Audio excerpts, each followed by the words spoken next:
차별금지법 바로 알기 아카데미 시청자 여러분 안녕하십니까?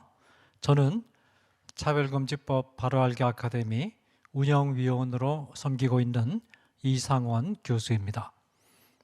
2024년 4월 12일 금요일 오후 2시 제164회 차별금지법 바로 알기 아카데미 강의 일정을 시작하겠습니다.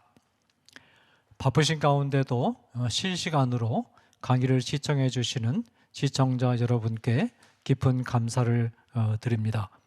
지금 현재 오늘이 164회 강의가 시작이 되는데 지난 163회 분량의 아주 질이 양질의 또 학문적으로 탄탄히 뒷받침을 받은 좋은 강의들이 축적이 되어 있습니다. 우리 시청자들께서 시간이 나시는 대로 이 강의들 중에 흥미가 있는 그런 주제들을 선정하셔서 시청을 해 주시고 또 시청을 해 주시면 이 차별금지법의 현황 또 학생인권 조례의 실태 그리고 성혁명 사상 그리고 젠더 이데올로기 또 이념에 왜곡된 교과서 문제 이런 문제들에 대한 실태가 어떤 것인지를 파악하실 수 있고 또 이런 문제들에 대해서 어떻게 대응하고 어떻게 우리가 기도하고 또 어떻게 전략을 짜야 되는가 하는 데 대해서 상당한 지식과 또 전망을 얻으실 수 있을 것으로 기대합니다. 지난 시간에는 하나님께서 귀하게 쓰시는 우리 박영환 교수님께서 이 복음주의 선교의 태동과 배경이라는 제목으로 우리에게 강의를 진행해 주셨습니다. 우리 박 교수님께서는 이제 구약 시대부터 현대에 이르기까지 선교의 역사 전체를 개관하면서 선교에 있어서 우리가 유념해야 될 상수가 어떤 것이고 또 변수가 어떤 것인가 하는 것을 이 역사 전체를 개관하시면서 우리에게 말씀해 주셨습니다. 특별히 선교는 성경 그리고 복음 예수 그리스도가 중심이 된 복음 그리고 개인적인 경건 그리고 실천 이 네 가지가 선교의 가장 중요한 상수이고 또 이 네 가지 기준에 의해서 바른 선교인가 여부를 판단해야 된다라는 말씀을 지난 강의 때 우리에게 전해 주셨습니다. 오늘은 지난 강의에 이어서 이제 선교 역사 전체를 이제 개관했으니까 이제 오늘은 현대 선교에 있어서 그 쟁점이 되는 그런 문제, 과연 선교가 무엇이냐, 또 현대 선교가 왜 바른 선교관에서 이탈했는가 하는 문제들, 이런 아주 중요한 그런 문제들을 오늘 중점적으로 강의를 진행을 해 주시겠습니다. 우리 박영환 교수님 나오셔서 이 강의를 진행해 주시겠는데 우리 박 교수님 나오실 때 뜨거운 박수로 환영해 주시면 고맙겠습니다.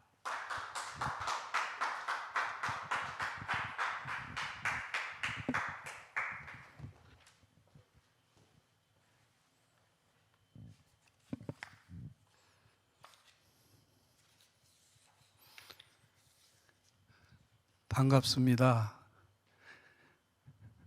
성경, 예수, 복음, 실천 이 세 가지 주제가 오늘도 흘러갈 텐데 하나님 앞에 먼저 기도하고 시작하겠습니다. 오늘도 살아계셔서 우리와 함께 하시는 아버지 하나님, 우리가 부족하고 무지하고 자기중심적이라 삶의 여정의 줄을 드러내지 못하고 사는 경향성이 많습니다. 예수로 살게 하시고 말씀을 붙잡고 다시 오실 주님을 바라보는 그날까지 갈 수 있도록 우리에게 용기와 담력을 허락하여 주시옵소서. 세상은 갈수록 사악해지며 악랄해지며 사는 것들의 갈등과 두려움이 사람들 삶 속에 불같이 일어납니다. 믿음으로 사랑으로 우리가 서로 도우며 섬기는 복된 하나님의 나라가 될 수 있도록 축복하여 주시옵소서. 오늘 세미나 전체를 주께 맡기오며 살아계신 예수님의 이름으로 기도합니다. 아멘. 복음주의 선교의 과제와 방향에서 지난번에는 이제 요인과 그리고 그 기준점이 무엇인가, 여전히 오늘 세미나에도 성경, 예수, 복음, 경건의 실천입니다. 이것이 우리 삶의 여정에서 사라지는 것 같지만 살아 숨쉬는 역사를 오늘 함께 살펴보려고 합니다. 먼저 생각을 열어가면서 우리가 복음주의 선교의 과제와 방향을 생각해 볼 때에 우리가 누구와 살고 있는가,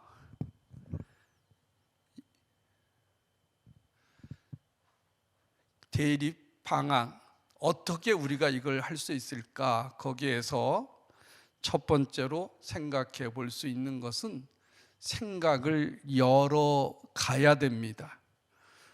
우리가 살고 있는 사회에서 누가 우리 옆에 있는가, 이거를 생각해 봐야 됩니다. 옆에 나온 책은 앤서니 기딘스의 현대 사회학인데, 사회학 쪽에서 아주 좋은 책으로 지속적으로 알려진 것입니다. 이 책을 보면 우리가 살고 있는 사회에서는 다양한 사람들이 살고 있다는 것을 지속적으로 설명합니다. 첫 번째가 계층과 경험을 다양한 것을 가진 하나의 공동체 안에 우리가 살고 있다.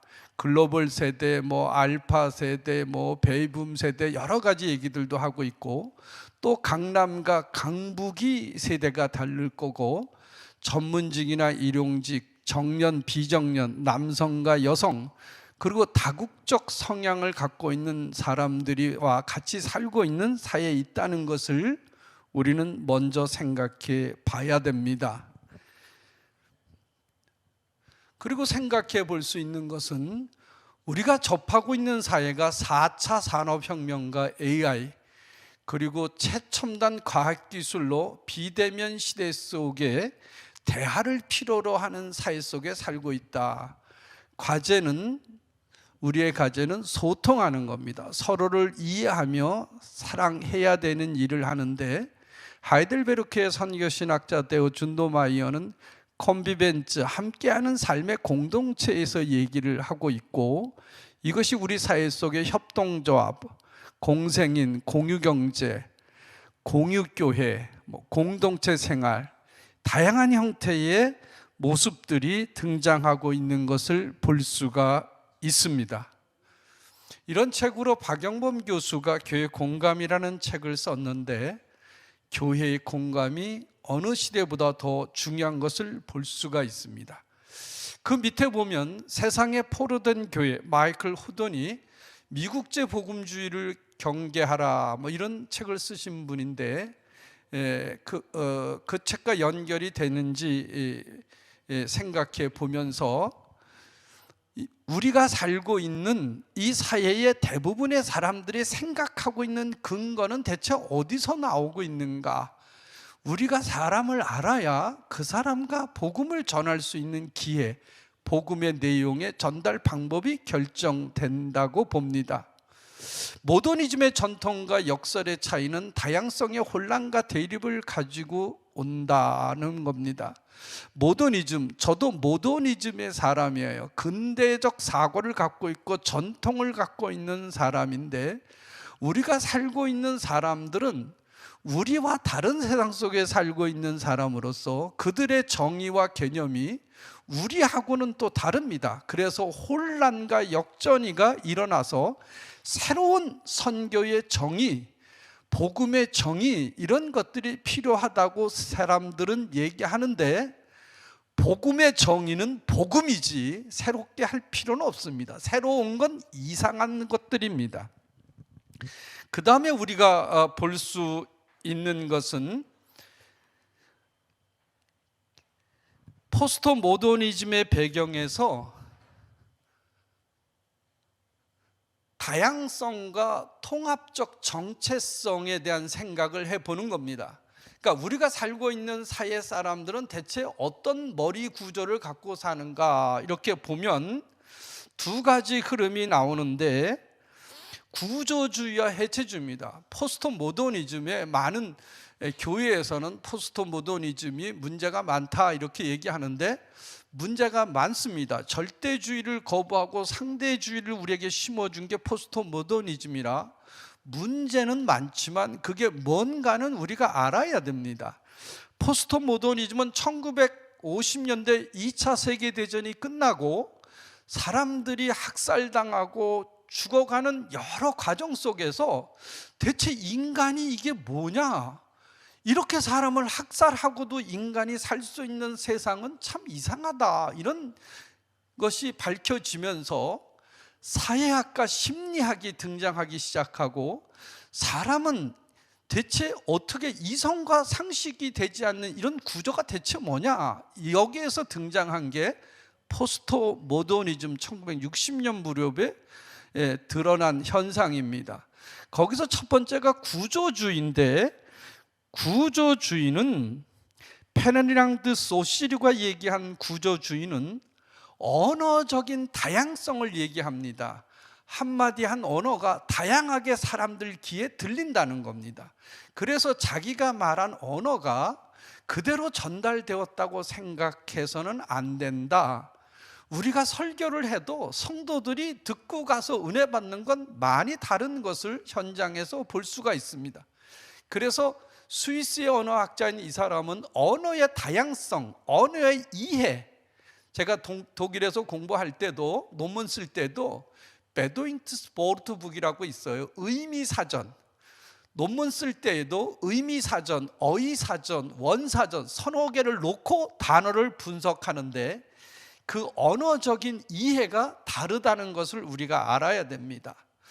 또 그 다음에 등장하는 것이 해체주의인데, 자크 데리다가 등장했던 내용인데, 이건 뭐냐 하면 근대 주의에서 가까웠던 정의와 개념, 철학적인 구조가 그것이 정의만이 아니라는 거예요. 서구가 가르쳐준 내용들이 동양에서는 그것이 다를 수 있다는 거예요.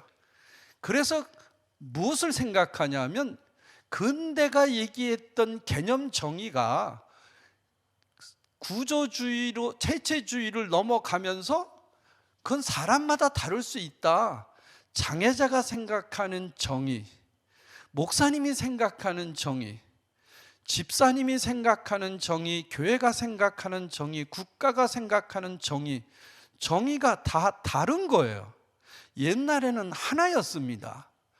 그렇기 때문에 이런 사회가 모더니즘을 따라갔던 사람들의 입장에서는 고통스럽습니다.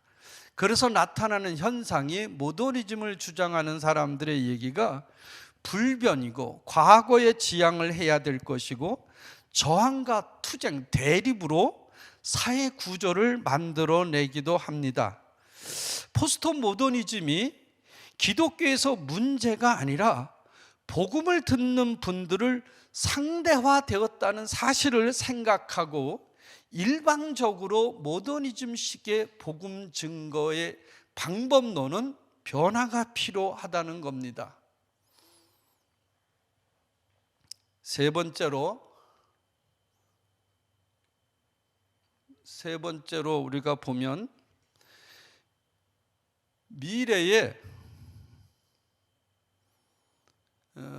미래의 접근과 인식이 본질과 정의를 넘어서는 확장성과 단정성에 있습니다. 무슨 말이냐 하면, 어떤 사역이 우리가 인식하고 있는 것들이 확장 쪽으로만 끌고 가는 거가 있고, 확장으로 끌고 가는 것에 약간의 어려우면 에큐메니칼 성향입니다. 거기에 단정성이 있는데, 이거는 보수 진영에서 단정을 하고버리고 그것을 정체성 논란으로 끌고 가버리는 것이 오늘날의 문제인 것입니다. 어떤 사역이 예수 그리스도에 가깝게 가느냐가 아니고 예수 그리스도로 증거하는 게 중요한 겁니다.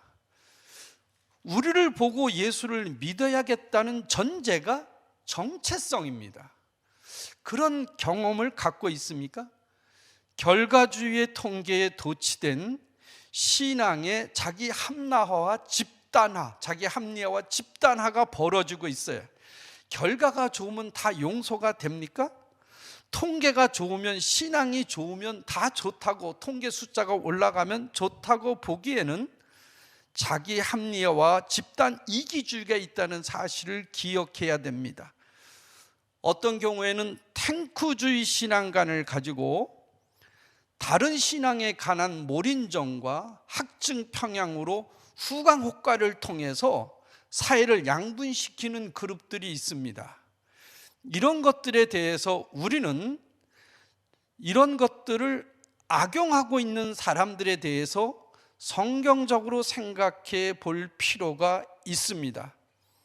복음주의는 성경의 권위와 예수 그리스도의 중심적 위치의 구원을 설교하는 자들이기 때문에 만일 우리 복음주의가 조금이라도 잘못된다면 그것은 믿음을 세속주의에 넘겨버린 사람들의 잘못보다 훨씬 더 치명적입니다. 그래서 복음주의는 가장 중요한 성경의 핵심적 가치를 통해서 이루어져야 된다고 보는 겁니다. 세속주의는 조금 잘못돼도 좋지만 복음주의는 잘못되면 기독교 전체가 위기로 가고 있기 때문에 복음주의가 더 집중해서 이것을 봐야 됩니다. 그렇다면 한국에 있어서 기독교의 이념적 대립과 갈등의 시작점과 과정은 대체 어디서부터 시작됐느냐? 이거를 추적해 보면 1988년 2월 29일 한국기독교협의회 NCC가 민족의 통일과 평화에 대한 한국 기독교의 선언에서 불씨가 시작이 됩니다. 거기에 쓴 말 중에 복음주의가 받아들이기 어려운 말이 있는데 뭐냐 하면 북한 공산정권을 적대시한 나머지 북한 동포들을 저주하기까지 하는 죄를 범했음을 고백한다. 이 문장이 상당히 복음주의자들의 입장에서 받아들이기 어려웠습니다. 그래서 복음주의자들이 여기에 반박 성명을 내는데 한경직 목사님을 중심으로 우리는 북한 동포를 저주한 적이 없다는 선언을 하게 됩니다. 영락교회에서 1988년 12월에 한기총, 이 1988년 NCCK의 선언문에 대해서 우리는 이것을 그대로 받아들이기 어렵다고 하여 한기총 구성을 하기 시작하고 1989년 4월 영락교에서 발기인 총회로 월남한 목회자 그룹 한국기독교 남북문제대책협의회 명예회장인 한경직 목사를 중심으로 대표회장은 박종열 목사입니다. 기독교 보수 우파의 전통적인 기독교 단체입니다. 이들이 북한 공산정권을 적대시한 나머지 북한 동포를 저주까지 하는 죄를 범했다는 NCCK의 선언문에 거부하게 됩니다.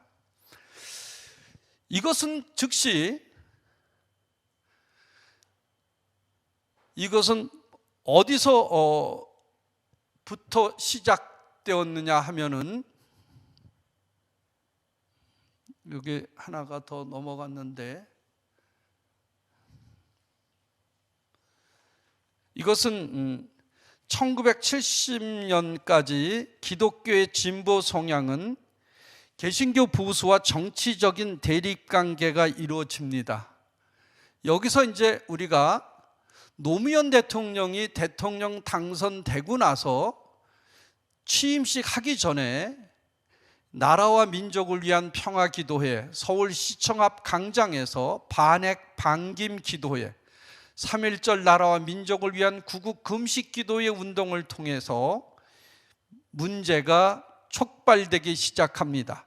여기 있는 사진을 보면 성조기와 태극기가 있는데 이런 구국기도회를 이슬람 국가가 본다면 어떻게 생각을 하겠습니까? 이런 영상을 보고 한국 선교사가 모슬렘 지역에 가면 모슬렘들은 한국 선교사를 친미 제국주의라고 바라볼 수가 있습니다.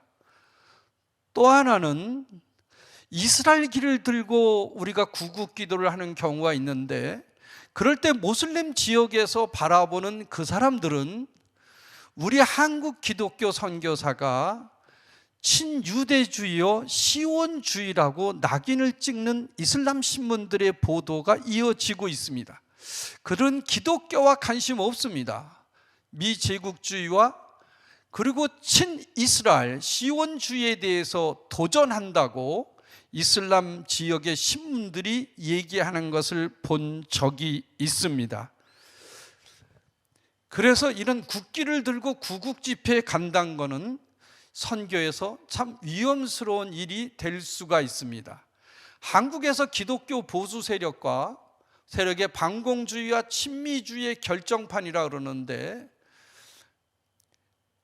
우리가 기독교 보수는 북한을 거부하고 미국을 받아들이는 입장이고, 그리고 그것을 반대하는 사람들은 우리는 북한 쪽에 관계된 사람이라고 정의하는 경향성이 있습니다.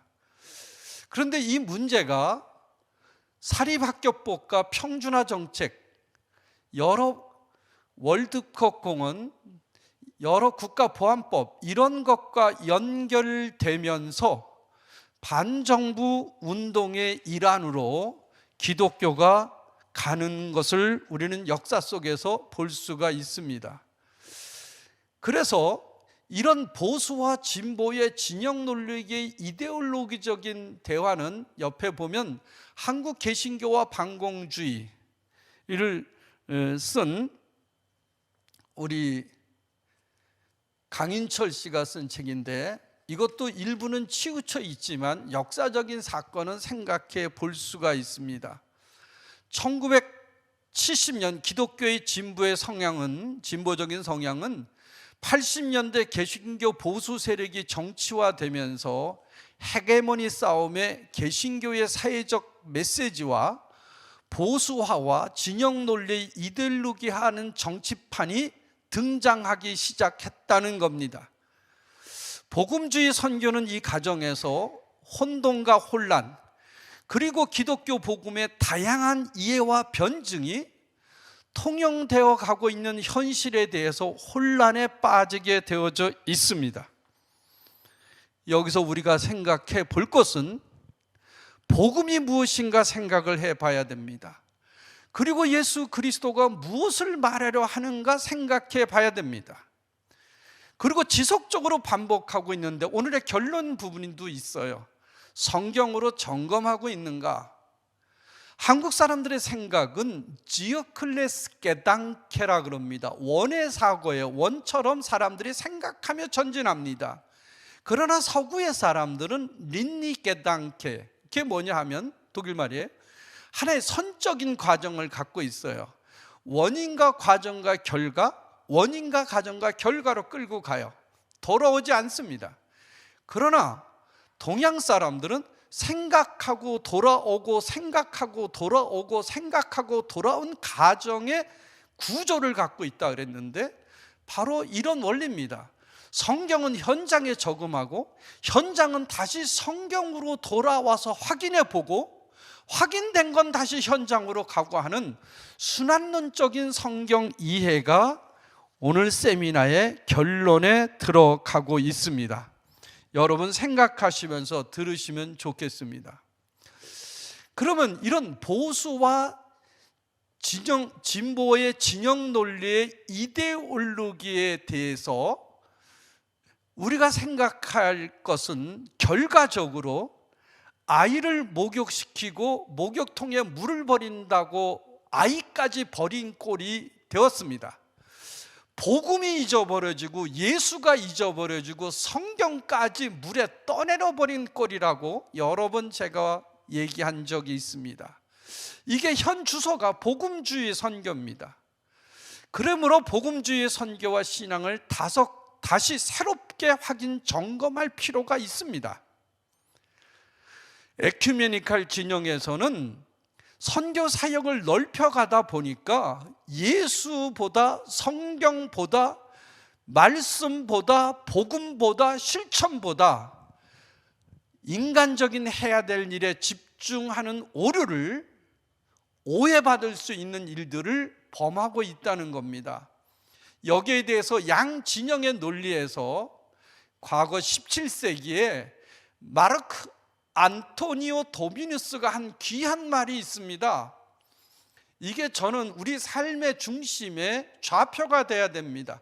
본질에서는 일치를, 비본질에는 자유를, 모든 것에는 사랑을, 이 생각을 놓치지 않고 복음주의는 생각을 이끌어 가야 된다고 볼 수가 있습니다. 그러면 복음주의 선교가 성경과 예수 복음으로 현장을 잃어버린 배경을 살펴보면 성경과 영성으로 삶으로서의 선교 실천, 덴마크 할례 선교입니다. 덴마크 할례 선교에는 할례 대학, 경건주의 본부인 할례 대학에서 아우구스트 헤르만 프랑케, 필립 야콥 스페너, 그 밑에서 공부를 한 사람이 누구냐 하면은 루드빅 폰 진젠도르프 모라비안 선교입니다. 모라비안 선교는 1732년에 이루어졌는데 그 전에 1705년에 데니시 할례 미션, 덴마크 정부가 돈을 대고 할례 대학에서 선교사를 보내서 하는 데니시 할례 미션 선교 단체가 결성이 됩니다. 거기에 선교사로는 바돌레메 지겐발크, 하이니 플라차우 두 사람이 가게 되는데 그 옆에 데니시 할례 선교의 역사적 보고서는 1717년에 바돌레메 지겐발크가 선교회에 보고한 자료를 가지고 번역해서 써놓은 겁니다. 원문도 거기에 들어 있습니다. 이 데니시 할례 미션의 특징은 영육 간의 구원을 얻어야 된다는 거예요. 영적인 구원도 있지만 육적인 구원도 우리에게 필요하다. 그리고 회심 공동체를 강조했어요. 거듭남의 역사, 중생이 중요하다 그랬어요.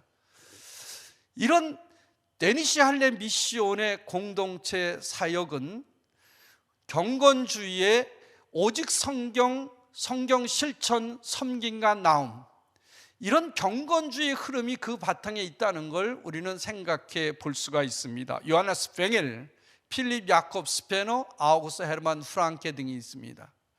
이런 영적인 일에 감동을 가지고 선교를 했던 사람들의 역사인데 두 번째 우리가 보게 되면 영적 전쟁, 영적 각성, 영성 회복입니다. 제 제자 중에서 이번에 영적 전쟁으로 박사학위를 받은 사람이 있는데 백성교회 이순희 목사인데 그 논문을 심사하는데 신학대학 교수들 중에서 영적 전쟁이란 용어를 거부하는 교수들도 있더라고요. 근데 이 영적 전쟁은 요한 크리스토퍼 블룸하르트가 독일의 영적 각성, 귀신을 쫓는 역사를 합니다. 그래서 예수는 승리자, 묘틀링겐에서 귀신과 2년 동안 싸움을 하는데 그래서 마지막 예수가 승리했다는 외침을 하게 되면서 이 책이 출판되어 있습니다. 옆에 그 사진이 요한 크리스토퍼 블룸하르트입니다. 이 요한 크리스토퍼 블룸하르트의 영적 전쟁 얘기는 칼바르트가 은퇴할 때 이런 얘기를 했어요. 미래의 신학을 얘기하는 사람은 블룸하르트다 그랬습니다. 하나님의 나라 다시 오실 예수를 얘기한 사람은 살아있는 미래의 신학은 블룸하르트의 영적 전쟁이라고 설명한 미래에 우리가 봐야 될 하나의 모델이라고 강연 시간에 강조한 적이 있습니다.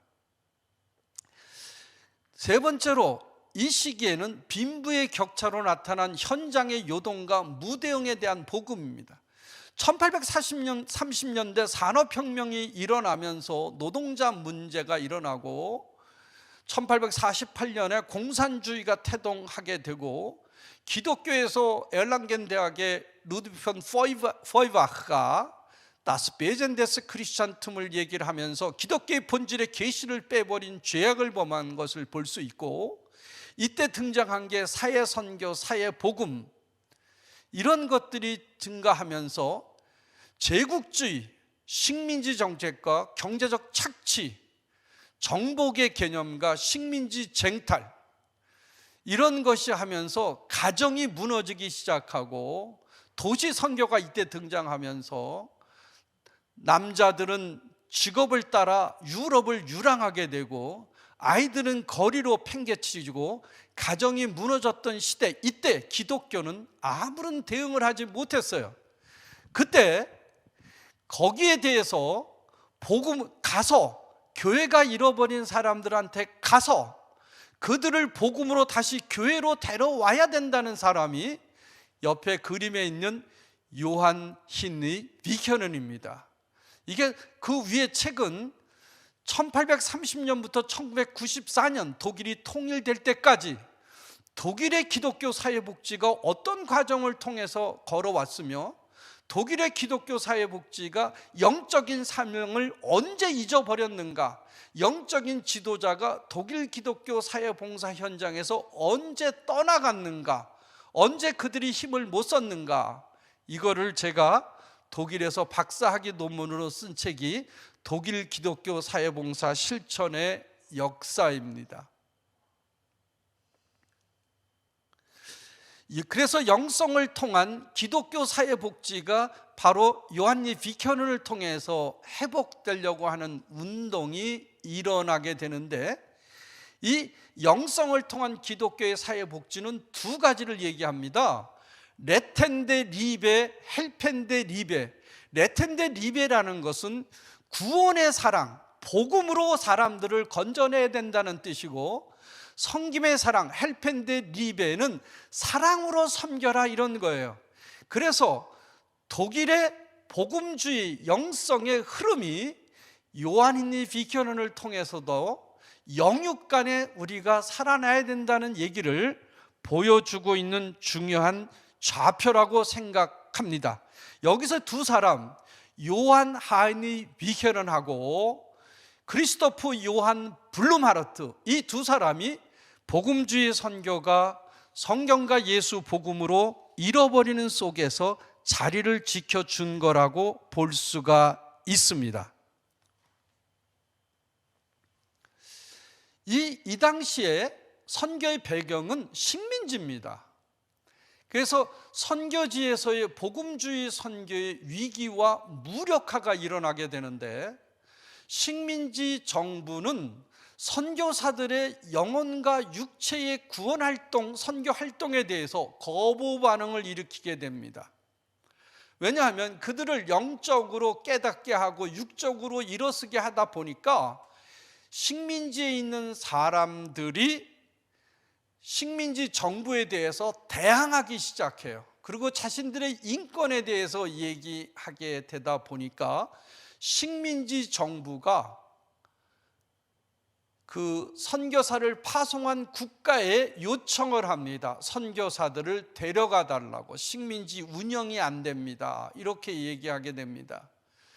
그래서 이 지겐발크는 영혼과 육체 구원의 두 가지의 포괄적 선교를 해오다가 식민지 정부와 그리고 국가에서 덴마크입니다, 정부에서 할레 대학과 협력해서 너희들은 영적인 사역만 하지 일반적인 사역, 육체적인 구원에 관한 사역을 하지 못하게 막아버립니다. 그것이 1727년에 지겐발크와 라이프치 교수 계열의 사람들과 협상하게 되고, 그것으로서 복음주의 선교에서 영혼과 육체의 온전한 선교의 모습은, 성경적인 선교는 영적인 선교에만 집중하게 되는 어려움을 겪게 됩니다. 이게 정부의 식민지 정책, 그러면서 선교는 애국이다. 그래서 무너진 벌인 복음주의 선교의 일반적 선교 사역에서 빵을 굽거나 스페인어나 덴마크 현지 교육을 시킨다, 인권 교육 등을 시키는 걸 사람이 뭐냐, 하나님이 인간을 어떻게 만들었냐, 이런 교육은 더 이상 할 수 없게 됩니다. 그리고 또 하나는 당시의 합리주의, 루터의 정통주의에 집단적 공략을 받는 경건주의 진영이 해체되고 마비되는 것을 볼 수가 있습니다. 그 핵심적인 인물이 라이프치입니다. 이 라이프치 교수인데 이것이 1727년에 복음주의가 영혼 구원에만 집중할 수밖에 없는 사건이 그때 일어납니다. 그래서 복음주의 선교는 온전한 복음을 전할 수 없는 상황에 한계에 도달하게 되는 겁니다. 그럼에도 불구하고 경건주의 선교는 역사 속에서 지속적으로 영혼과 육체의 구원 사역에 대해서 계속 발전해 가면서 그들이 선언한 내용입니다. 거기에 보면 선교는 더 이상 식민정부의 임무로 간주될 수 없다는 겁니다. 선교는 마태복음 28장에 하나님의 대위임 명령인 누구도 거부할 수 없다는 겁니다. 두 번째가 선교는 통치자와 성직자들의 관심에서 평신도 선교 사역으로 확대됩니다. 통치자와 성직자들은 국가를 위한 정책에 동조하기 때문에 식민지에서 더 이상 선교를 유지하기 어렵자 평신도들이 선교지에 경건주의 선교를 확대해 나가게 됩니다. 이때 자비랑 선교, 평신도 선교, 특수 선교, 직업 선교, 공동체 선교 등이 나타나기 시작합니다. 세 번째로는 선교는 국가와 교파의 한계를 넘어서 연합사역으로 등장하기 시작합니다.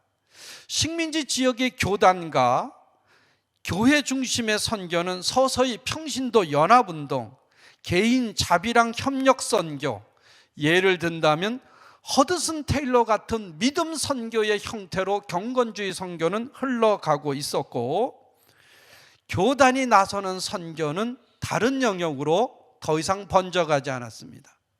그리고 의료 선교, 또 하나는 음악 선교, 이런 선교들이 활성화되기 시작했습니다. 네 번째로 선교는 독일 국가의 개신교를 주도한 선교 국가로 만들었습니다.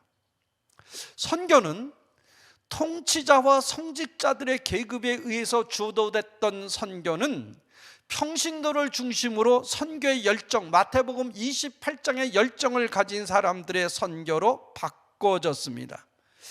이들은 독일 교회를 선교지로 집단적으로 협력하게 하며 개인 단체들과 돕는 선교 사역들을 번져 나감으로써 교단 중심의 선교, 국가의 정책적 선교는 무너지게 됩니다. 무너진 상황을 보면 지금도 독일 교회가 선교의 국가 단위, 교회 단위가 아닌 다른 곳에서 하는 개인적인 평신도 선교단체들의 모임을 독일 교회가 막으려고 했는데, 그 선교단체 일하는 사람들이 독일 교회 성도였어요. 성도였다 보니까 막다가 지원하는, 예를 든다면 독일 교회 예산을 그런 선교단체에 보낼 수 없다는 거예요. 그럼 보낼 수 없으면 선교가 안 됩니까? 아니에요. 독일 교회 성도들은 자기가 가서 선교비를 내고 선교하는 운동을 독일 전체에 만들기 시작했었어요. 그래서 평신도 자비랑 선교, 그 다음 평신도 선교단체, 이것이 활성화되다 보니까 독일 교단도 더 이상 막지 못하고 협력하는 것이 오늘날 시대의 모습입니다. 옆에 사진은 이런 경건주의 선교를 끌고 오게 된 배경에 에판게리칼 알리안스라는 EA, 복음주의 협의회가 있는데, 지금도 이 복음주의 협의회는 활동하고 있고, 원래 EA가 WEF로 1951년 세계 복음주의 펠로십으로 월드 에van게리칼 펠로십으로 돼 있다가 2000년에 가서 월드 에van게리칼 어소시케이션 세계 복음주의 협의회로 통합되지만 에반게리칼 알리안스 복음주의 협의회는 지속적으로 지금도 단체를 유지하고 있는데 최근 그 단체의 지도자가 옆에 있는 젊은 사람의 모습입니다.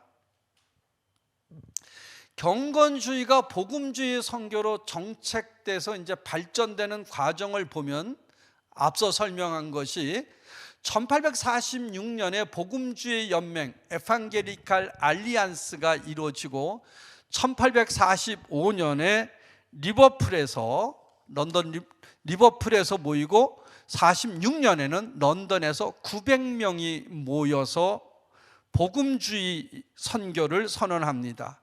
그들은 성경은 하나님의 계시다, 믿음으로만 죄 용서가 된다, 신성과 인성의 그리스도, 성령의 사역과 부활과 심판을 표명하는 선교를 선언하게 됩니다. 하우즌베르크의 에반게리칼 알리안스라는 책에 자세하게 수록되어져 있습니다. 그 옆에는 독일 EA, 독일 에반게리칼 알리안스의 심볼을 표시해 놨습니다.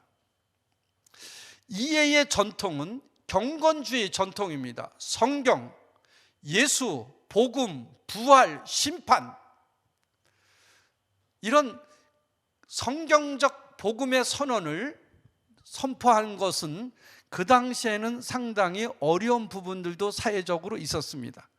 그럼에도 불구하고 경건주의자들의 흐름은 에반게리칼 알리안스에도 흘러간다 그랬어요. 이 경건주의의 흐름은 어디서 왔다 그랬습니까? 우리가 13세기에 14세기에 위클리프를 등장하고 그 다음에 야누스를 등장하고 마틴 루터를 등장했던 세 사람의 공통점은 성경으로 돌아가자는 겁니다. 성경의 삶을 실천하자는 겁니다. 복음으로 다시 구원을 받으라는 겁니다. 그 흐름이 경건주의 1675년에 피에티스무스를 흘러서 이해로 흘러간 것을 볼 수가 있습니다. 그 이해 전통은 IFMA, 초교파 해외 선교 협의회로 흘러가는데 그들이 경건주의 선언을 하게 됩니다.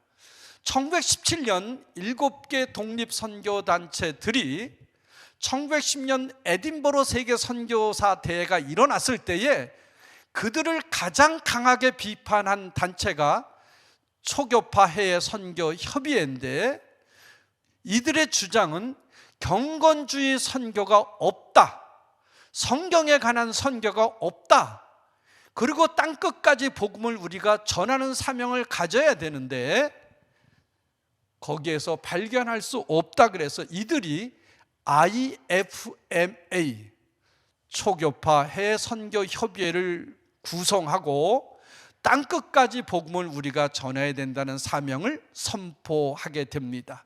여기에는 허드슨 테일러의 믿음 선교의 정신이 들어 있습니다. 그리고 그들은 에큐메니칼 단체와 모든 것을 거부하는 선언을 하게 됩니다. 두 번째로 초교파 해외 선교인 IFMA는 어떻게 발전해 가냐 하면 1942년, 43년 시카고에서 미국 복음주의 협의회와 연결이 되는데 직접 관계한 건 아닙니다. 이 IFMA가 자꾸 과학적이고 이성적이고 합리주의인들의 공격을 받다 보니까 복음을 전하는 것보다 그들과 대응하는 게 너무가 힘들다 보니까 미국 복음주의 협의회가 어느 정도 에큐메니칼 협력을 받아들이면서 우리가 복음주의를 어떻게 살릴 수 있을까, 그 얘기를 하면서 만든 게 미국 복음주의 협의회입니다. 이것은 1945년에 복음주의 해외 선교 협의회 EFMA를 구성하게 됩니다. 그럼에도 여전히 IFMA는 IFMA로 흘러가게 되고 EFMA와 NAE, 미국 복음주의 협의회와 복음주의 해외 선교 협의회는 에큐메니칼과 연합하는 걸 통해서 외부에서 공격당하는 것에 방어하는 힘을 조금 더 우리가 선교에 돌리기 위해서는 약간의 우리의 융통성 있는 정책 접근이 필요하다, 그래서 그런 길을 걸었던 겁니다. 이와 연합하는 그 1951년 네덜란드 우조톤에서 세계 복음주의 협의회가 결성이 됩니다. 이들의 공통적인 강심은 성경이 무하다는 겁니다. 성경의 권위를 인정해야 된다는 겁니다. 오늘날 한국이나 지금 세계 선교대회를 하는 사람들이 성서의 무엇성을 인정하지 않습니다. 그들은 성경을 새로운 방식으로 이해하려고 그러는데 성경은 이해되는 책이 아닙니다. 성경은 하나님의 말씀입니다.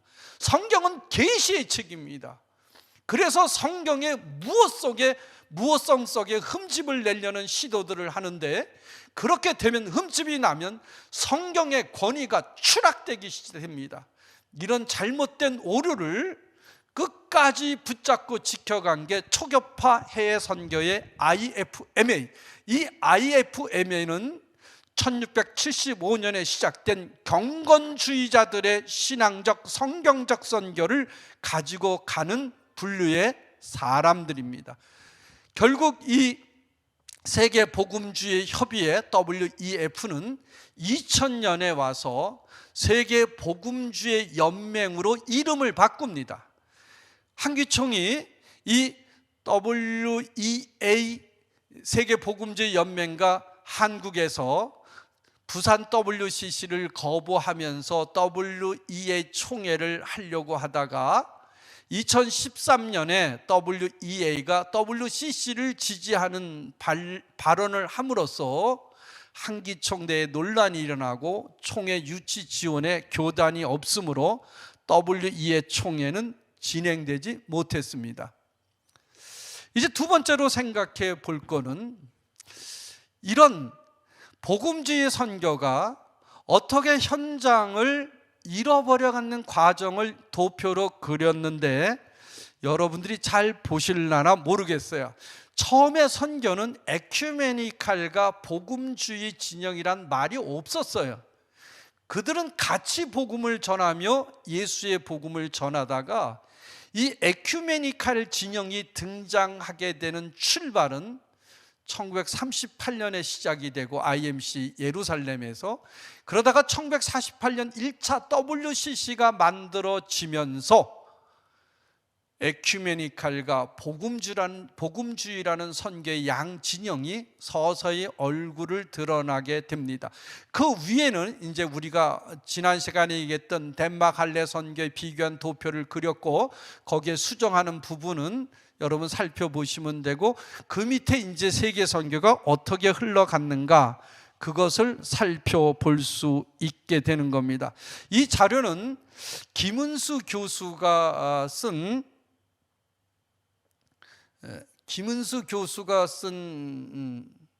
그 현대 선교의 흐름과 주제, 여기에 보면 좀 살펴볼 수가 있습니다. IFEA는 지금도 활동하고 있는데 90주년 보고서가 출판된 걸 살펴봤어요. 그래서 지금도 저들은 IFMA는 성경의 절대적 권위와 구속력을 강조하고 핵심과 복음전도의 긴급성과 예수를 믿음으로 거듭나야 된다는 것과 세계 복음화를 위해서, 세계 선교를 위해서, 복음전도를 위해서 일해야 된다. 그리고 우리는 죄악된 세상과 구별되어져야 된다.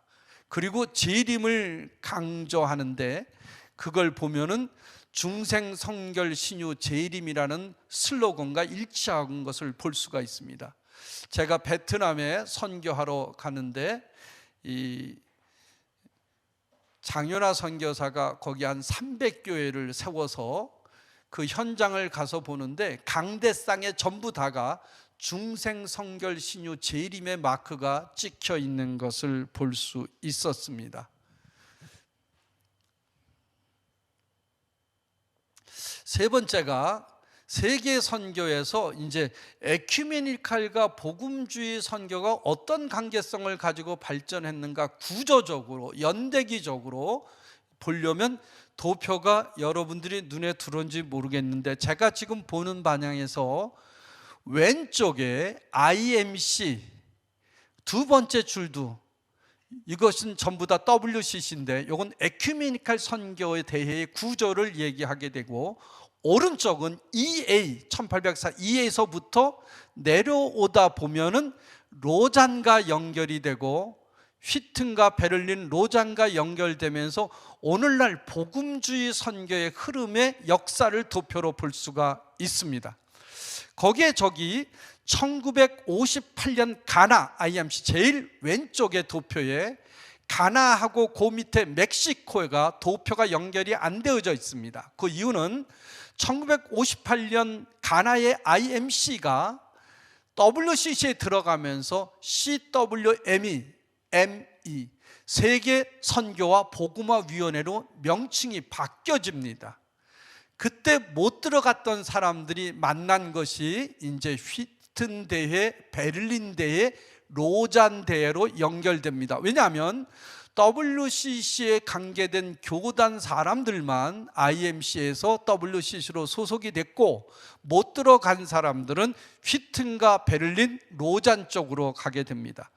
이걸 좀 다시 분석하면 이 IMC에 소속된 사람들은 개인 선교사, 개교회, 선교단체, 교단, 교회 다 들어 있었어요. 근데 주로 활동한 사람은 선교사들입니다. 이들은 죽을 때까지 땅끝까지 복음을 전하는 사람들이고, 그런 분류의 사람들은 WCC에 못 들어가고 휘튼과 베를린으로 빠지게 되는 것을 볼 수가 있습니다.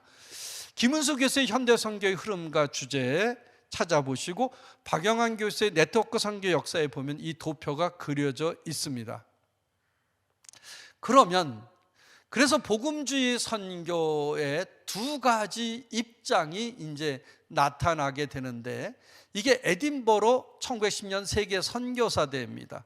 이 에딘버러 세계 선교사 대회는 세계 선교가 활성화되기 시작합니다. 1792년 윌리엄 캐리서부터 1813년에 사무엘 밀스, 아드리암 저드슨, 그 다음에 기도운동 무디 심프슨, 헐먼산 기도운동, 영적운동, 웨슬리와 그리고 휘트필드와 그 다음 1735년 40년에 조나단 에드워드, 이런 사람들의 영적인 흐름들이 뭉쳐서 1910년 에딘버러 세계 선교사 대회에 서구 사람들의 선교사들이 우리가 아직 복음을 모르는 나라에 복음을 전하자, 그러면서 서구 우월주의에 빠진 점령식 선교가 등장하게 됩니다. 낙관주의 선교예요.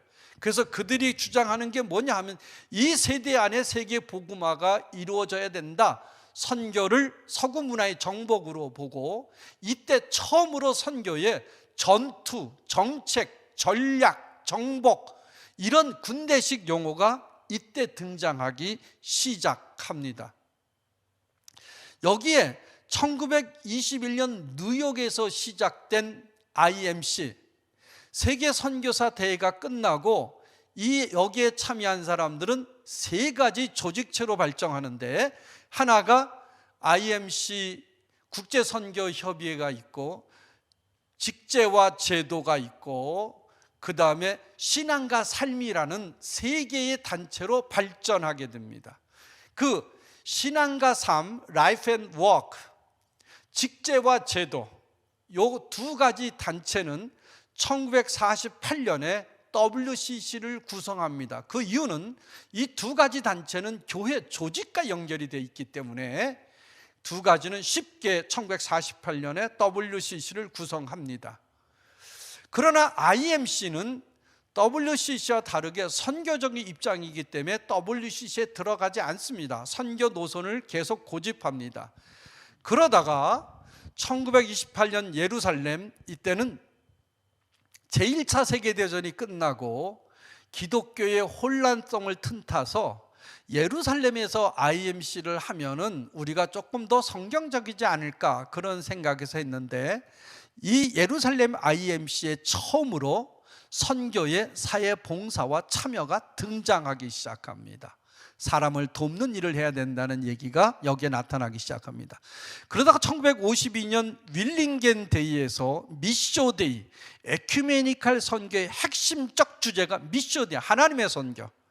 하나님이 모든 걸 다 선교한다는 거예요.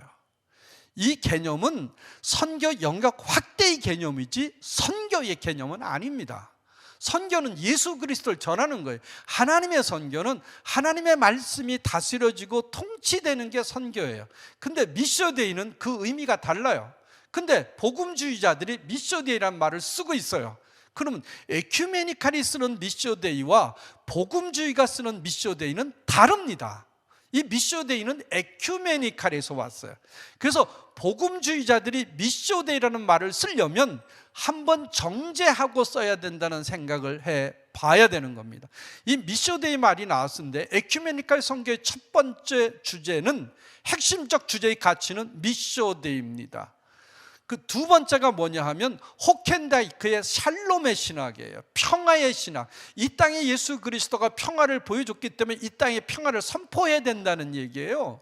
이게 에큐메니칼 선학의 두 가지 기둥입니다. 이걸 잘 생각해 봐야 돼요.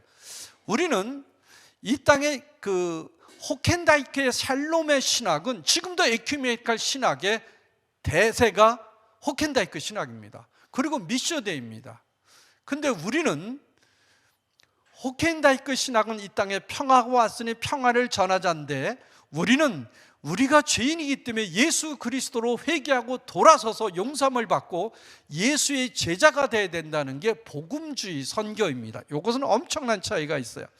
1958년 가나 IMC에서 WCC의 통합을 결정하게 돼서 넘어갑니다. 넘어가서 이름이 이제 CWME로 바뀌어지죠.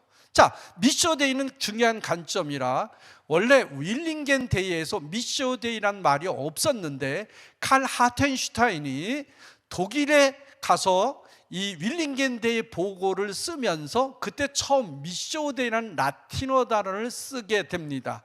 그가 쓴 보고서는 선교의 어제와 오늘이란 보고서에 미쇼데이라는 단어가 등장하는 것을 보고 1952년 10월 그는 갑작스러운 사고로 죽게 돼서 그 미쇼데이 개념을 신학적으로 정리한 사람이 게오르그 피체톰입니다.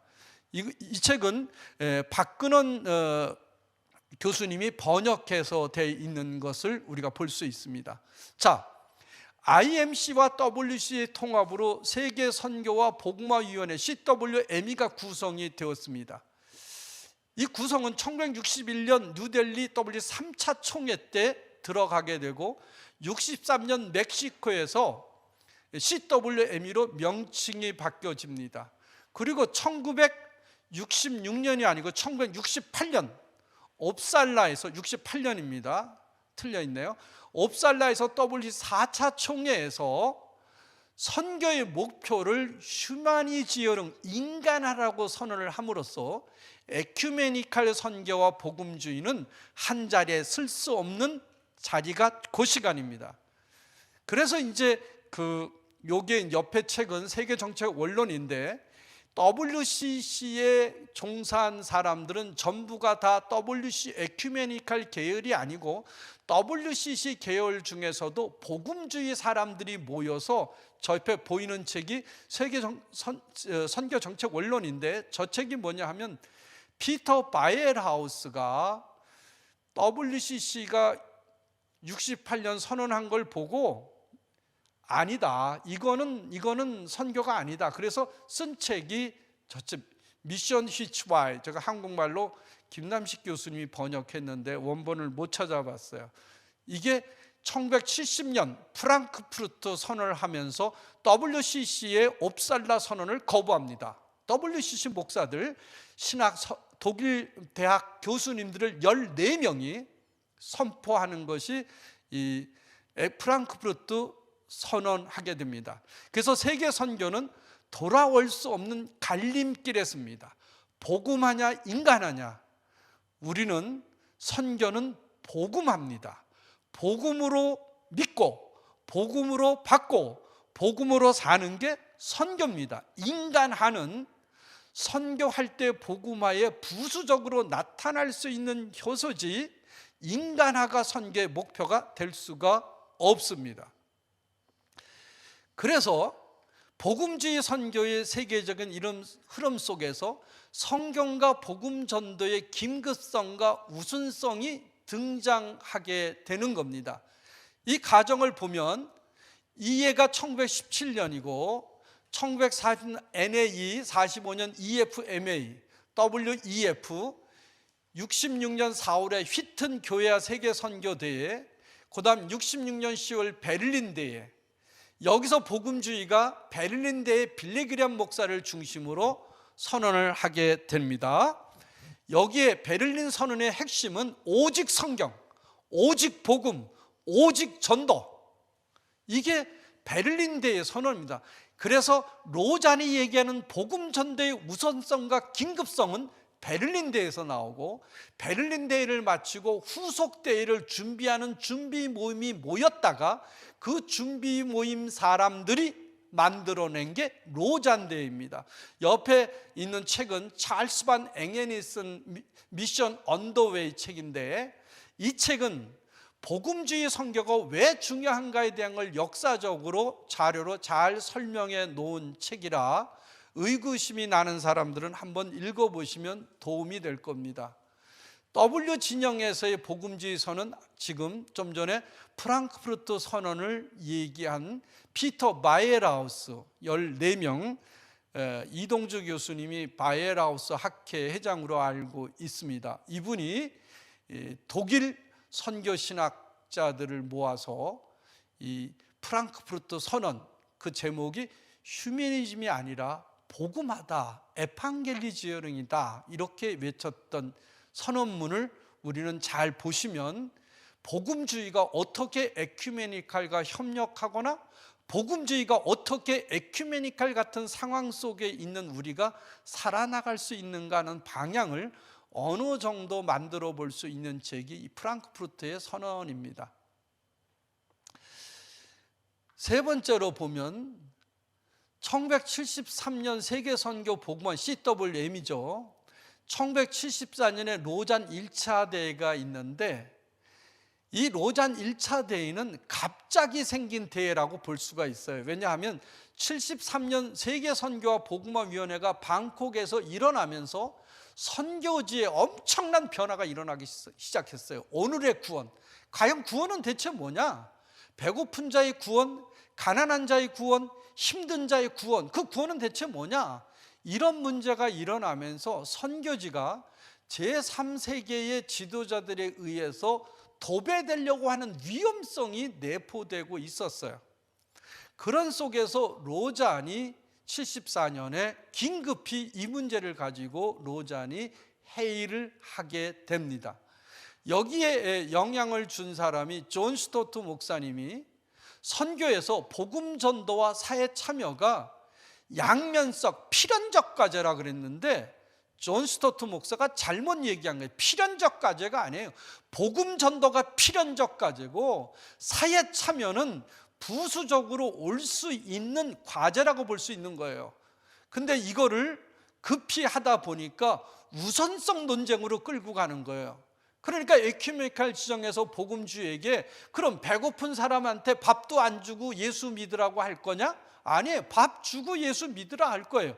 그런 것에 대한 흠집내는 일이 우선성, 긴급성, 이런 문제들이 약간의 논란이 일어나게 되는 배경입니다. 방콕 대회 배경을 보게 되면 WCC 3차 뉴델리 총회에서 회장이 소련 대표가 됩니다. 어떻게 소련 공산주의 대표가 WCC 회장이 돼요? 이건 말이 안 되는 소리다. 이게 복음주의가 힘들어하는 부분이에요. 그리고 이 시기에는 베트남 전쟁, 중국의 문화 대혁명, 서구 국가들의 아프리카 경제적 착취, 식민화, 체코 프라하의 봄의 말살, 케네디 대통령의 암살, 마틴 루터 킹 목사의 암살, 이런 상황화 속에서 선교는 과연 뭐라고 정의할 수 있겠느냐. 그래서 상황화 신학과 하나님의 선교가 신앙의 정치적 입장으로 전환되는 거예요. 선교 현장에서의 신앙의 정치적 고백과 행동이 과제다, 이렇게 얘기한 거예요. 그래서 해방신학인 나중에는 뭐가 되죠? 정치적 투쟁으로, 데모하는 걸로, 뒤집어 엎는 걸로, 이런 개념으로 접근하다 보니까 한반도 전쟁에서 공산주의에 대해서 어려움을 겪었던 우리 한국 사람들은 사실 공산주의 말만 나오면 우리는 다 싫어합니다. 공산주의, 종북, 북한, 북한이 어쩌고 저쩌고 하면 북한을 유리하게 얘기하는 것조차도 우리는 듣기 싫어해요. 이게 우리의 현장입니다.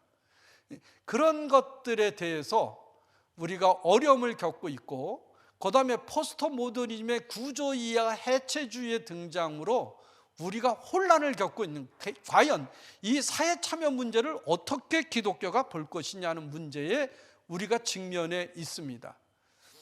옆에 있는 책은 로잔 1차 대회의 자료집니다. 알레 웰트자인 졸자인 보르트페른, 모든 세상이 그의 말씀을 듣게 하라, 이게 로잔의 얘기입니다. 복음주의 선교의 극단적 대안은 우선권 논쟁입니다. 저는 우선권 논쟁을 거부하면서, 아니면 우선권 논쟁을 좀 바꿨으면 좋겠다, 그래서 절대적 명제로 전환해야 된다 그럽니다. 1960년 휘튼 교회 세계대회에서 오직 성경, 여기에 제가 중요한 자료를 분석했는데, 휘튼 세계 선교대회가 우리에 주는 영향 논문으로 한국 선교신학회인가 복음주의 선교신학회 발표한 글인데, 여기에 중요한 건 뭐냐면 오직 성경이다. 그리고 성경을 혼란스럽게 해석하는 건 하지 않는다. 저는 이걸 상당히 중요하게 봐요. 오늘날에도 성경을 상당하게 혼란스럽게 해석해서 다양하게 설명하려고 하는데, 그런 걸 거부해야 된다는 거예요. 우리나라의 휘튼 교회 세계 선교대회의 책이, 갈필도 선교사가 번역해 놓은 책이 선교신학 서설이라는 책에 휘튼대회 전 문장이 다 들어 있습니다. 한번 보시면 도움이 됩니다. 그리고 휘튼 교회 세계 선교대회는 에큐메니칼의 대화를 우리는 협력하지 않는다. 요거 세 가지예요. 성경 중심이다, 혼란된 성경 해석을 거부한다, 에큐메니칼적 접근에 대한 협력을 거부한다. 그러면서 여기서 중요하게 보는 것은 사회봉사와 참여는 선교의 중요한 과제라고 얘기는 해요. 여러분, 우리가 복음을 전할 때 배고픈 사람이 있는데 그 사람 앞에서 예수를 믿으라고만 해요? 아니에요. 우리는 먹을 것을 주면서도 예수 믿으라고 얘기를 해요. 근데 우리는 예수를 믿으라고 하는 것이 중요하기 때문에 밥을 주거나 빵을 준 것에 대해서는 그렇게 중요하지 다루지 않는 게 복음주의가 오늘날 나왔던 취약한 부분일 수가 있어요. 근데 서구 사람들은 그걸 자세히 기록하다 보니까 복음주의가 밥을 주고 빵을 주고 재워준 얘기는 기록이 없으니까 안 했다 그러는데, 그렇지 않아요. 경건주의 마찬가지, 이해 마찬가지. 성경으로 살자는 사람들은 영육간의 구원을 했다는 걸 본다면 그 논리는 맞지 않습니다. 1966년 10월 베를린 세계 선교대회, 칼 헤니와 빌레게른 목사가 주장하는 선교대회입니다. 이거는 공산주의 선교. 그 다음에 급증하는 WCC의 위기감에 대해서 세속적인 선교의 모습을 보고, 더 이상 선교란 용어는 더러워진 용어다. 그래서 우리는 전도란 용어를 쓰겠다. 그래서 복음 전도, 이때부터 강하게 등장하기 시작. 선교는 피 묻었다. 선교는 공산주의가 들어간다. 선교는 다양성이 들어간다. 선교는 혼합적이다. 이러면서 10월 베를린 선교대회에서는 오직 복음, 오직 예수, 오직 성경, 오직 전도, 그래서 온 세계가 복음을 듣게 하라. 이 책의 자료가 3권으로 나와 있습니다. One race, one gospel, one task, 이렇게 설명이 되어져 있어요. 그리고 이제 그 베를린 선교대회를 끌어갔던 오직 예수, 오직 성경, 오직 복음, 오직 전도가, 그걸 준비했던 준비위원회, 다음 이제 우리가 어떻게 하면 좋을까? 그렇게 준비했던 준비위원회가 모여서 만든 게 1974년 1차 로잔입니다. 1차 로잔. 이거는 73년 방콕 대회에 CWME가 현장이 오늘날 어떻게 우리에게 오느냐고 하는 것을 설명할 때에 복음주의는 거기에 관심이 없었어요. 왜냐하면 복음 전행이 중요한 건데, 그러다 보니까 우리도 이 일을 해야 되는구나, 우리가 등한시했구나, 우리가 하지 못했구나. 그래서 로잔에서 그걸 받아들여요. 받아들이면서도 우리는 복음 전도가 중요하다는 얘기를 하는 거예요. 복음 전도가 긴급하고 우선적인 우리의 과제다, 이렇게 설명하게 됩니다. 로잔 대회의 탈복음화 조직과 새로운 에큐메니컬 경영의 강조점이 저기 케이프타운 서약이 있고, 전 2024년 인천 송도의 로잔입니다. 로잔 대회 위기는 1989년부터 등장하는데 2차 로잔 마닐라 대회에서 있을 때 온전한 복음, 온전한 교회, 온전한 세상을 했을 때 복음과 사회적 책임을, 복음 전도는 그동안 많이 강조했으니까 사회적 책임을 얘기하려고 하다가 경제적 책임, 경제적인 복음, 경제적으로 어떻게 어려운 사람들을 우리가 도울 수 있을까, 경제 정의, 이런 문제가 1989년 2차 로잔에서 나와요. 그런데 온전한 복음 전도를 강조 안 했다고, 경제적인 문제에 대한 얘기를 했다고 2차 로잔을 세속적인 WCC로 흘러가고 있다, 이렇게 평가하는 학자들이 일부 있어요. 그러나 그거는 틀린 얘기입니다. 2010년 로잔 3차 케이프타운 서약에서 변화하는 실제들과 변하지 않는 실제들 사이의 모호성과 성경과 복음 전도의 입장보다 강계적 사역 유형에 집중했는데, 이 케이프타운에서는 복음 전도를 많이 강조하지 않았어요. 그리고 복음 전도에 대한 것보다도 어떻게 우리가 복음을 들을 사람들을 어떻게 만날 건가를 치중하다 보니까 일부 학자들은 3차 케이프타운 서약이 에큐메니칼로 완전히 전환된 로잔이다, 이렇게 매도하는 경우가 있는데 절대 그렇지는 않습니다. 이 3차 케이프타운의 서약을 보게 되면 1차는 로잔 언약입니다. 2차는 로잔 선언입니다. 3차는 로잔 서약입니다. 이것은 무엇을 얘기해 주냐 하면은 우리가 그동안 등한시했던 경제적, 사회적 여러 문제들, 마약, 젠더, 동성애, 이런 문제에 대해서 우리가 신경을 쓰지 못했는데 이제 그런 영역까지 어떻게 복음을 전할 것인가 신경을 써야 된다 얘기하고 있습니다. 2024년 금년도에 4차 로잔 대회가 인천에서 일어나게 되는데, 교회와 함께 그리스도를 선포하고 나타내자, 연대를 강조합니다. 근데 저는 로잔은 무슨 연대를 강조하냐 이거예요. 연대가 강조되는 거냐? 복음 전도를 위한 연대가 강조돼야 된다는 거예요. 연합을 강조하고 연대를 강조하고. 저는 이 4차 로잔 대회 구성원들이 WCC 계열의 교회에서 많이 하고 있는데, 지금 그들이 그걸 하고 있어요. 그렇다고 저는 WCC 교회들이 한다 그래서 이게 WCC 계열이라고 설명하면 안 됩니다. 교회는 복음적이에요. 세상의 모든 교회는 복음적이에요. 그래서 계열은 그렇지만 이걸 준비하는 교회는 복음적이라고 말해야 됩니다. 그런데 연대를 강조한다면 어떤 연대냐 이거예요. 복음을 전하는 연대를 만들어야지, 연대만 강조하다 보니까 복음 전도를 잃어버리는 거예요. 그래서 처음에 그 얘기했죠. 아이를 목욕시키려고 목욕탕에서 일하다가 물을 버린다는 게 아이까지 떠내려 보내는 것이 오늘날 우리 복음주의의 주소가 아닌지 확인해 봐야 된다는 거예요. 복음 전도의 긴급성과 우선성, 그리고 절대성입니다. 우리 교회 성도 하나가 독일에서 목회할 때에 죽으려고 한 걸 보고 이 전도를 빨리 해야겠다. 오늘도 복음을 듣지 못하면 죽는 자들이 있겠구나. 그래서 복음주의 선교는 주로 임박한 종말론, 예수님이 언제 오실지 모른다, 여기에 집중되어 있는 사람들이고, 에큐메니칼 선교에 집중한 사람들은 현세적 종말론, 그리고 임재한 종말론, 지금 여기 종말이 왔다고 하는 것에 대해서 선포하고 있는 생각이 다르다는 것을 우리가 생각해 봐야 됩니다.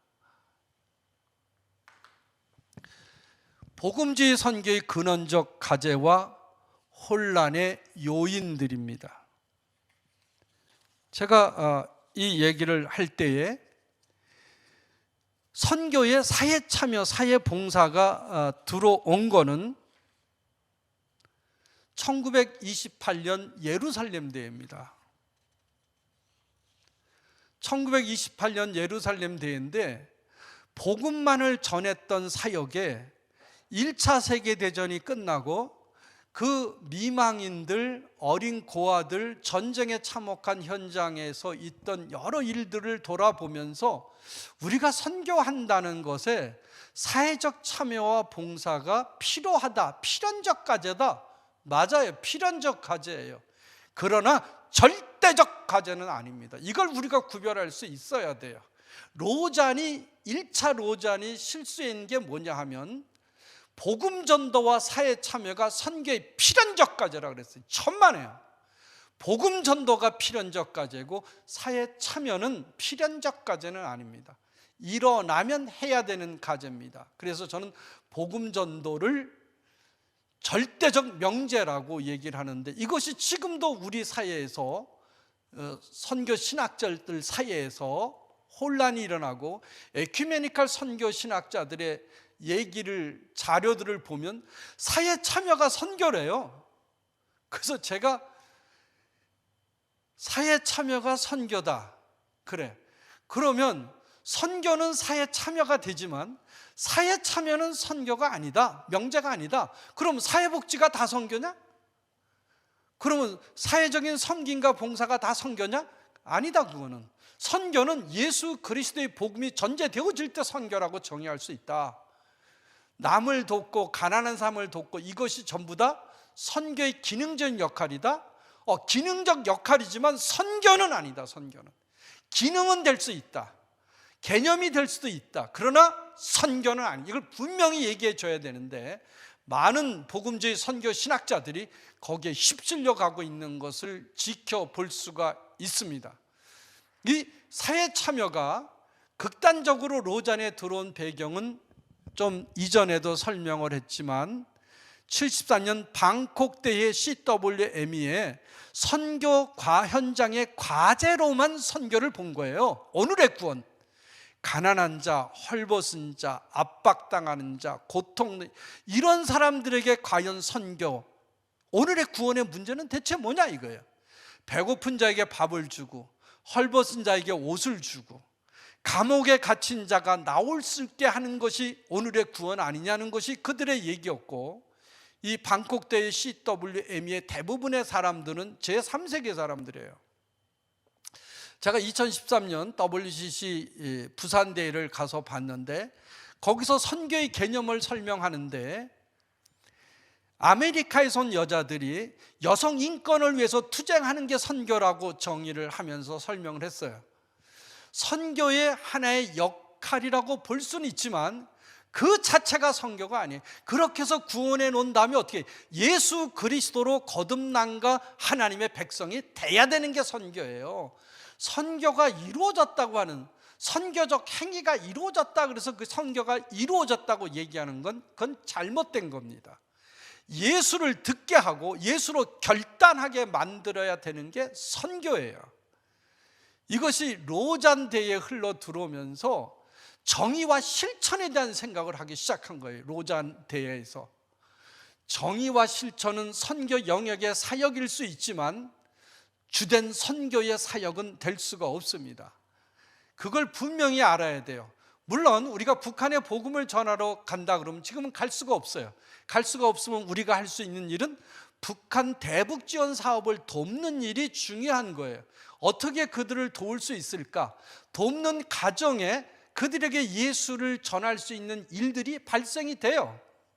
제가 평안북도 숙청군 약전 협동농장 갔을 때 내가 믿는 예수, 내가 목사가 뭐 하는 사람인지, 신학대기 뭐 하는 건지 얼마든지 설명할 수 있어요. 그러나 예수를 믿으라고 하는 거는 문제가 될 수 있는 소질이 있어서 그 말은 못해요. 그들도 다 느끼고 있는 거예요.